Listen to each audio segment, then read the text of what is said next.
Épouse d'Afrique, petite reine noire, tu vas connaître des moments de gloire, car toutes les nations sont dans la confusion. L'Europe, l'Amérique sont dans la politique, mais Dieu est en Afrique, dans tes cœurs magnifiques. Lève-toi, ô Afrique, lève-toi.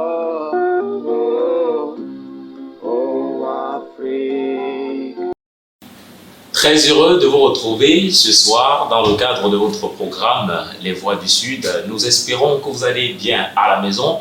Nous portons à merveille ici et nous sommes à nouveau réunis dans le cadre de ce programme consacré essentiellement à notre grande thématique, le réveil de la reine du Midi. Nous sommes là ce soir pour davantage nous appesantir sur ce sujet assez riche et assez capital pour l'Afrique, assez capital pour les enfants de Dieu aujourd'hui dans notre continent. Alors, je reçois toujours en posture d'invité, en posture de consultant permanent, notre révérend docteur Jean-Paul Bellet qui est avec nous dans ce studio pour prendre part à cette série de questions et réponses. Docteur, shalom. Shalom. C'est toujours un plaisir d'être en votre compagnie, docteur Jean-Paul Bellet. C'est bien partagé, mon frère. Voilà, on espère aujourd'hui, et on croit d'ailleurs qu'on va passer une très belle émission. C'est toujours le cas dans cette tribune, les Voix du Sud. Et aujourd'hui, comme je disais la semaine dernière, nous allons nous consacrer sur une série de questions et réponses en rapport avec Israël et l'actualité. L'actualité qui prévaut actuellement dans le monde, c'est cette guerre en Palestine ou alors en Israël qui oppose Israël à la bande armée de Gaza. Alors, docteur Jean-Paul Bellet, nous allons essayer de parler de toutes ces choses-là dans cette émission en rappelant aux téléspectateurs que l'émission, elle est interactive. Nous travaillons avec vous. Nous sommes là pour répondre à vos différentes préoccupations. Si vous avez des questions qui vous taraudent de l'esprit, vous pouvez nous envoyer au numéro qui s'affiche continuellement au bas de votre écran ou alors nous laisser un commentaire sur nos différentes plateformes. Nous allons bien entendu recueillir toutes ces questions et les apporter ici sur ce plateau pour que le docteur Jean-Paul Bellet essaye d'apporter des éclaircies à vos différentes préoccupations. Alors docteur, entrons dans le vif de notre sujet alors que le temps n'est pas en notre faveur. Dites-nous, comment Israël s'est-il retrouvé en Afrique, mélangé avec les tribus locales? Dans nos émissions passées, nous avons certainement touché ce point. Nous avons montré que c'est à la faveur des migrations qu'Israël est entré en Afrique et s'est mélangé avec les populations locales. C'est vrai, Israël connaissait déjà l'Afrique depuis l'Antiquité. Israël commerçait avec les Kamites, en Afrique donc. Mais les masses d'Israélites qui sont entrés en Afrique, c'était à cause des guerres. Nous avons vu que les Assyriens ont fait la guerre aux Israélites et que le royaume du Nord a été dispersé. Les survivants, parmi les survivants, la grande majorité a fui pour aller se cacher en Égypte. L'Égypte, à cette époque-là, c'était l'Afrique. Ils sont allés en Égypte, en Éthiopie et dans d'autres régions africaines parce que c'était l'Afrique du Nord qui était connue comme Afrique à cette époque-là. Et ensuite, le royaume du Sud, le royaume du Juda aussi a été dispersé. Ils ont été pris en otage, déportés à Babylone. Puis, il y a eu d'autres foules qui ont fui la Judée pour entrer en Afrique. C'est ainsi qu'arrivés en Afrique, ils se sont mélangés. C'est Osée qui dit que Éphraïm s'est mélangé avec les nations. Et surtout les 10 tribus du Nord ont perdu presque totalement leur identité. Oui. Parce que la Bible dit déjà qu'ils trouveront des tombes à Noph, c'est-à-dire en Égypte. Ça veut dire qu'ils y resteraient très longtemps, on les y enterrerait. Et ils ont donc embrassé les coutumes africaines et ils ont partagé leurs coutumes avec les Africains. Et ces deux peuples se sont mélangés de manière qu'ils sont devenus un seul peuple. Voilà, Frère Branham fait une déclaration. Il nous fait comprendre que ceux qui sont venus de l'Europe de l'Est, de l'Iran et d'ailleurs, sont des Blancs ou des Jaunes ou sont des Juifs. Alors, Dr Jean-Paul Bellet, est-ce que ces personnes-là qui sont juives, qui sont venues de l'Europe de l'Est et de l'Iran, comme le prophète dit, est-ce que vous ne pensez pas que ce soit un retour d'Israël dans sa patrie? Je crois ce que le prophète dit. Seulement, tout le monde dit qu'il croit ce que le prophète dit, mais tout le monde ne voit pas de la même façon. Justement. Je crois que Israël avait commencé à rentrer dans sa patrie. À quel moment, docteur? Avant l'indépendance d'Israël. Oui. C'était donc dans les années 40.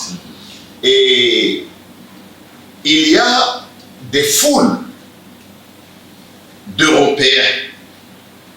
Européens parce qu'ils venaient de l'Europe. C'est comme aujourd'hui, on dira des Berbères africains. Ils sont des Africains.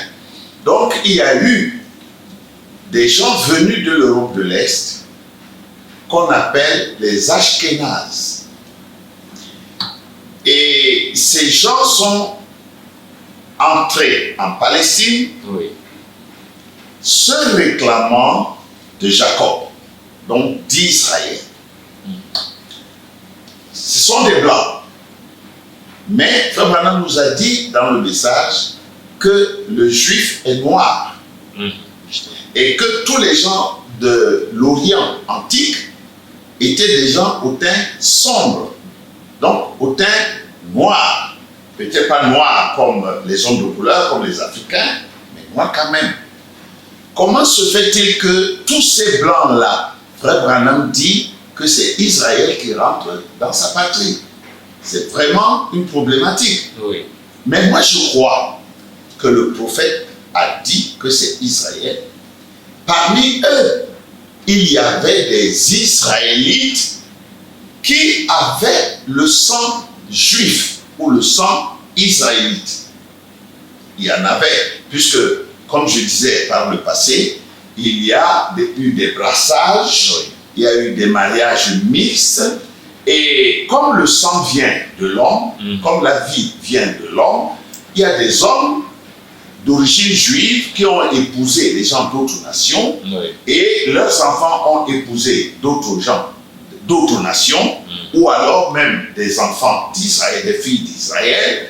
Et dans ce mélange, il y a nécessairement des gens qui avaient un certain pourcentage de sang juif. Ils sont donc rentrés sur la terre de leurs ancêtres. Que le teint de peau ait changé, tout dépend déjà de ces mélanges dans les mariages et des zones dans lesquelles ils ont vécu. Maintenant, je crois que tous n'étaient pas israélites. Parmi eux, il y avait des Khazars qui étaient devenus juifs par religion.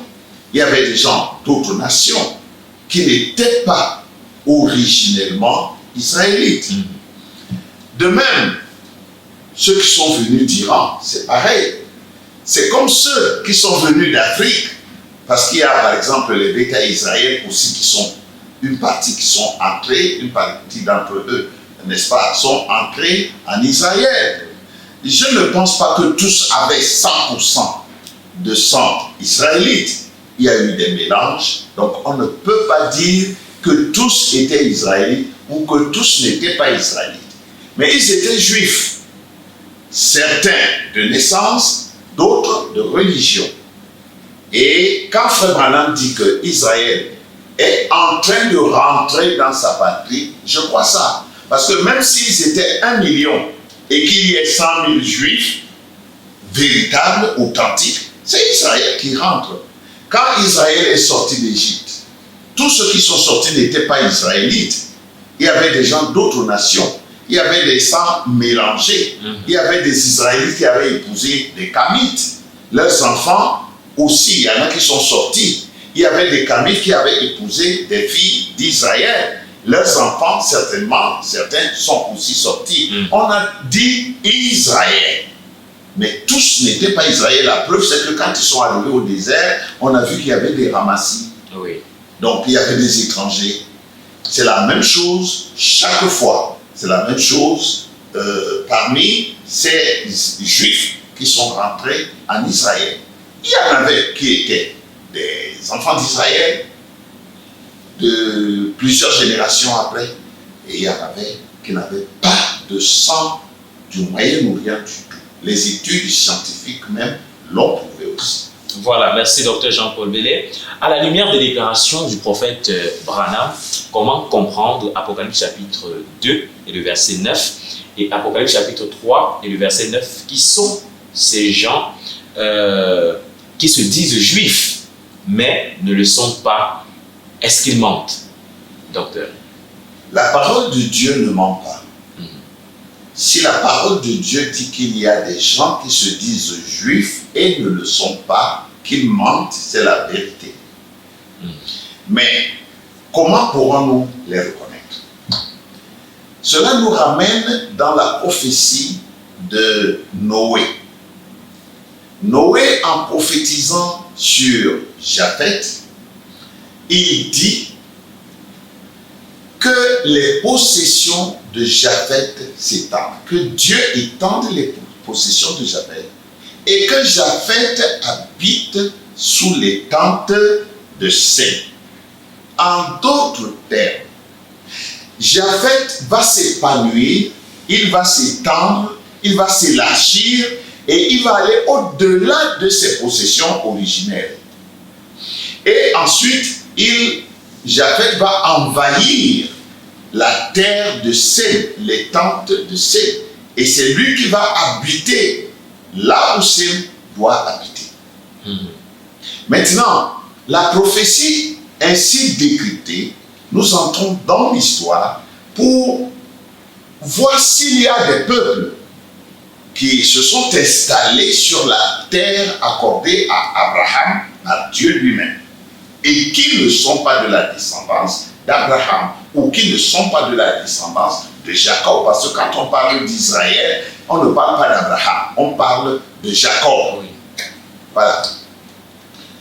Nous avons vu par le passé, et l'histoire en témoigne, qu'il y a beaucoup de gens, beaucoup de peuples qui sont aujourd'hui en Palestine, sur la terre donnée à Abraham par Dieu et héritée par Jacob, qui ne sont pas de sang de Jacob, qui ne sont pas de sang israélien.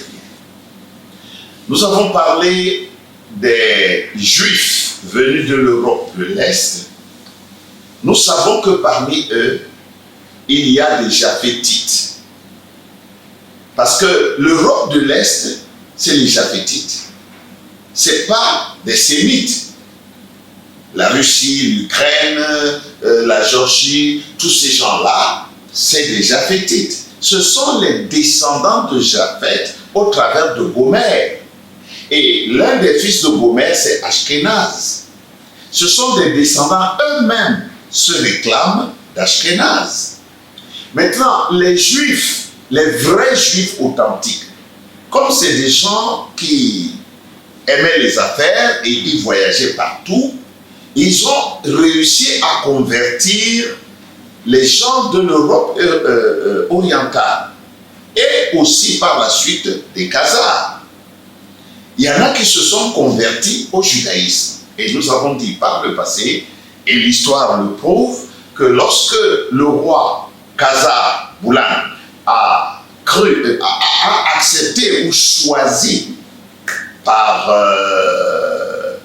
des voies politiques et stratégiques, il a choisi la religion judaïque, beaucoup de Khazars ont rallié le judaïsme, d'autres sont restés chrétiens, certains sont restés musulmans, ainsi de suite. Il y a même qui sont restés animistes. Et il est arrivé donc qu'au moment où ces peuples allaient en Israël, il y avait tout un mélange. C'était un méli-mélo.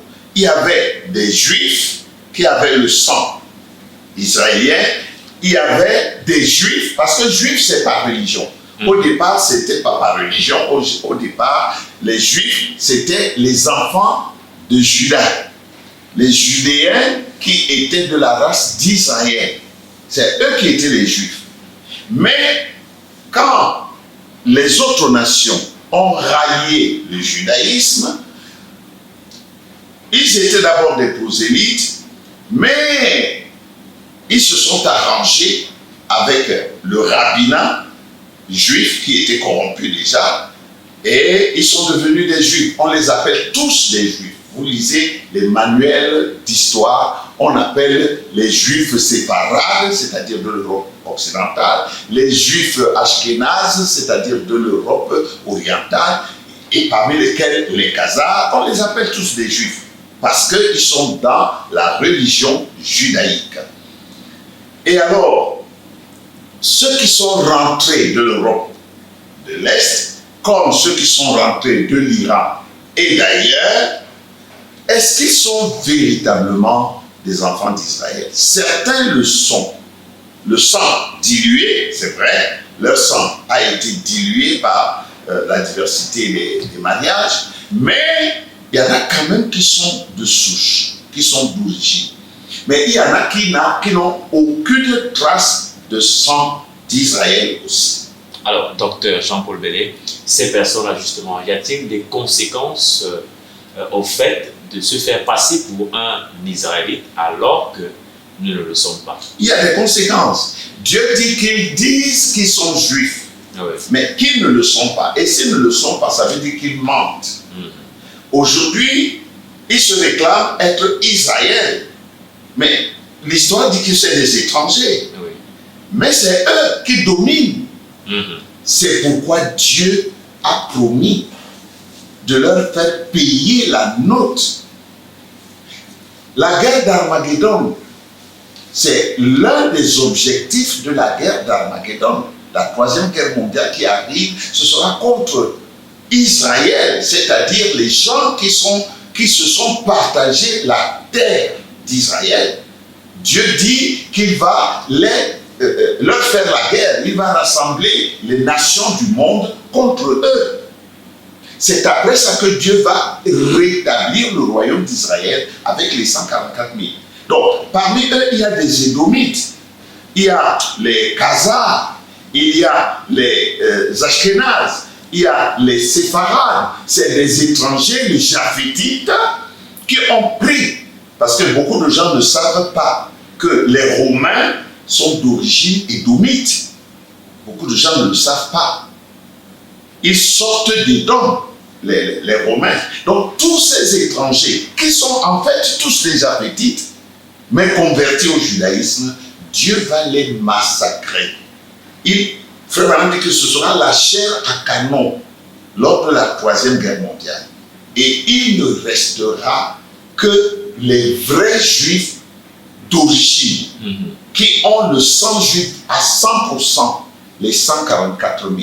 Tous les autres, qu'ils soient juifs, demi-juifs, quart de juifs, dixième de juifs ou n'importe quoi de juifs, qui ont le sang dilué, ils seront tous tués pendant cette guerre. Sauf ceux-là qui seront membres de l'épouse. Les membres de l'épouse sont déjà enlevés. Oui. Ils n'ont plus ce problème-là. Ceux qui vont être massacrés, c'est la Vierge folle et tous les autres. Parce que toute la population de la terre sera détruite par toutes les bombes qui sont en train de préparer maintenant. Même les 144 000 vont mourir, mais ils vont ressusciter et rencontrer le Messie au mont Sion. Et c'est à ce moment que Christ va installer le royaume du millénium. Docteur Jean-Paul Bellet, alors aujourd'hui, j'annonçais tout à l'heure que nous allons également faire un saut dans l'actualité, dans ce qui se passe actuellement dans le monde. Les médias en parlent, c'est Israël et cette guerre toujours avec le Hamas. Alors dites-nous, docteur Jean-Paul, quand vous observez la guerre qui se passe aujourd'hui en Palestine entre Israël et le Hamas, est-ce que les Juifs qui sont en Palestine aujourd'hui sont des faux Juifs? Est-ce que vous pensez qu'ils vont avoir le dessus sur la Palestine? Et est-ce que vous pensez aussi que Dieu va secourir ce peuple-là? Je me répète, parmi eux, il y a des vrais et il y a des faux. Oui. Je ne suis pas d'accord avec ceux qui disent que tous sont faux. Non, je ne crois pas ça. Et je ne suis pas d'accord avec ceux qui disent que tous sont des vrais juifs. Je ne suis pas d'accord avec ça. Il y a un grand mélange parmi eux. Mais pour ceux qui gouvernent, vraiment pour la plupart, c'est des étrangers. Ils ne sont pas juifs. J'ai une liste des premiers ministres et des présidents d'Israël depuis des décennies. Oui. La plupart d'entre eux sont d'origine soit ukrainienne, soit turquoise, soit allemande, soit russe, ainsi de suite. Donc, très peu sont vraiment d'origine juive, d'origine israélienne. Oui. Mais disons que Dieu va donner la victoire à ces juifs-là. Pourquoi? Parce que nous l'avons toujours dit, Dieu a deux alliances avec Israël. Et Dieu respecte ces alliances. La première alliance, c'est l'alliance de Dieu avec la terre d'Israël. Dieu ne peut pas abandonner la terre d'Israël. Même si les étrangers viennent, ce n'est pas la première fois que les étrangers ravissent la terre d'Israël. Lorsque les enfants d'Israël sont entrés à Canaan sous la conduite de Josué, la Bible nous dit que Dieu a permis que les Cananéens ne soient pas complètement détruits parce que les Israéliens n'étaient pas très nombreux de manière à couvrir toute la Palestine. Et Dieu a laissé qu'il y ait des Cananéens encore sur place pour que les bêtes sauvages ne viennent pas décimer la population. Ça, c'était une manière de préserver les Israélites. Lorsque Salmanasar V, comme nous l'avions dit par le passé, est venu et a déporté les enfants d'Israël, le royaume de Samarie, et les a remplacés par des gens d'autres nations, c'était encore le programme de Dieu, parce que Dieu a traité avec ces gens-là, qui étaient des étrangers, ils n'étaient pas des juifs, mais Dieu a traité avec eux, il les a bénis sur la terre d'Israël. Ce n'est pas parce qu'ils étaient des étrangers que Dieu les a appauvris, Non, ils avaient été bénis, ils se sont multipliés, ils se sont mélangés avec les Israélites qui étaient restés et ils ont formé ce qu'on appelle aujourd'hui les Samaritains. Donc Dieu les a bénis. De même, Dieu est en train de bénir. Nous voyons l'histoire, si nous suivons l'histoire d'Israël, nous voyons que depuis qu'Israël est sur cette terre, c'est-à-dire ces Juifs sont entrés dans cette terre, ils ont presque toujours le dessus sur les pays qui les entourent. Exactement. Ça, c'est la main de Dieu. Pourquoi? Si Dieu les laisse être décimés aujourd'hui, Israël sera où? Ce ne sera plus Israël, ce sera la terre des Palestiniens. Les Palestiniens vont tout prendre. Alors, Dieu préserve la terre d'Israël. Et comme Dieu va faire rentrer en Palestine, les enfants d'Israël, il a déjà commencé, il va continuer, parce que Frère Branham dit que Dieu est en train de les ramener. Oui. Donc c'est un processus. Voilà, c'est un processus qui n'est pas encore arrivé à sa fin.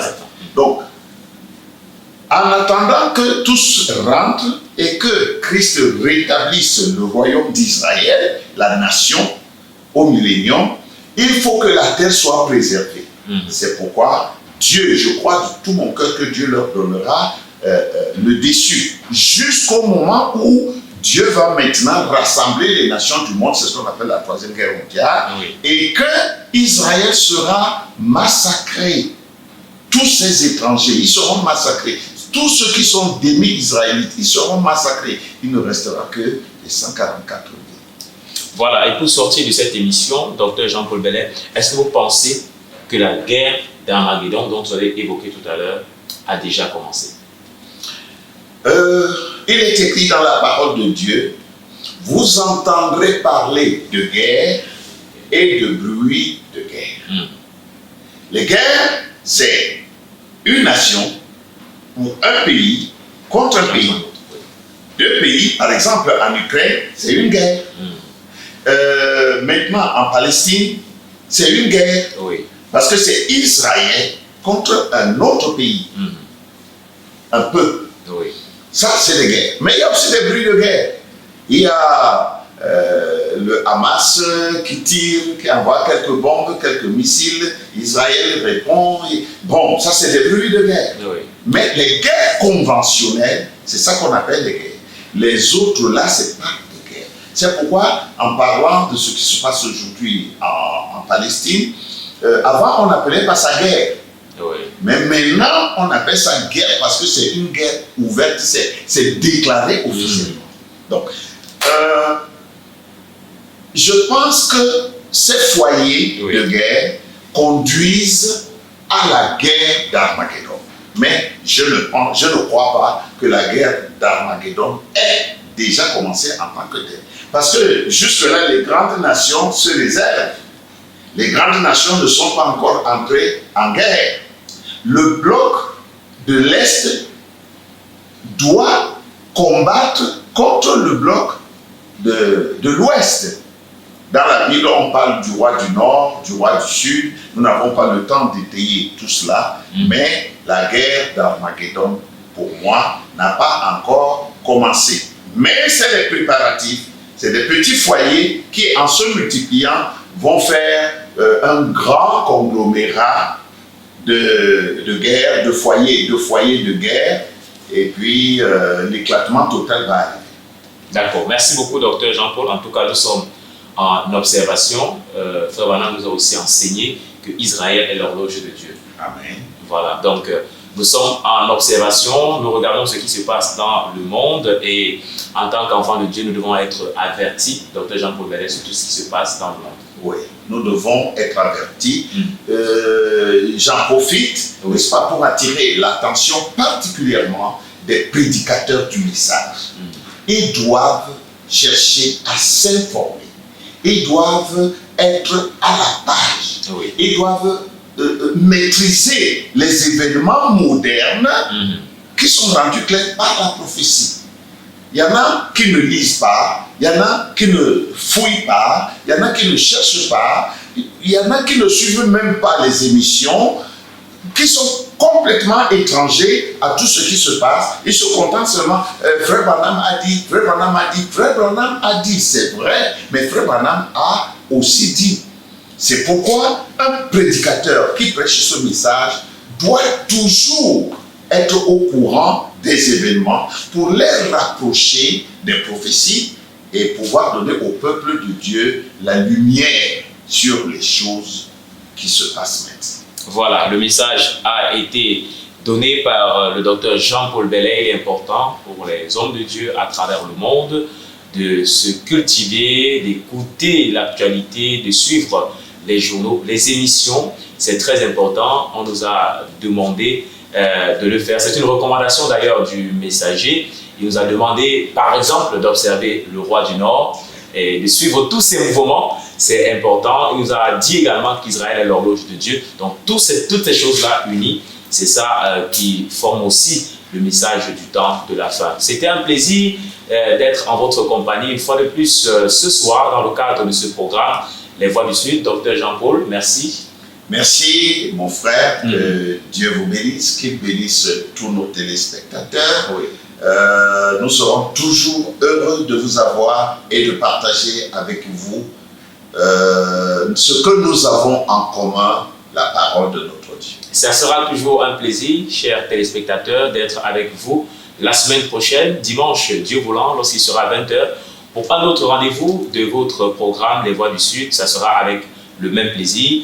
D'ici là, portez-vous bien, que Dieu vous bénisse. Shalom. Épouse d'Afrique, petite reine noire, tu vas connaître des moments de gloire, car toutes les nations sont dans la confusion. L'Europe, l'Amérique sont dans la politique, mais Dieu est en Afrique, dans tes cœurs magnifiques. Lève-toi, ô Afrique, lève-toi.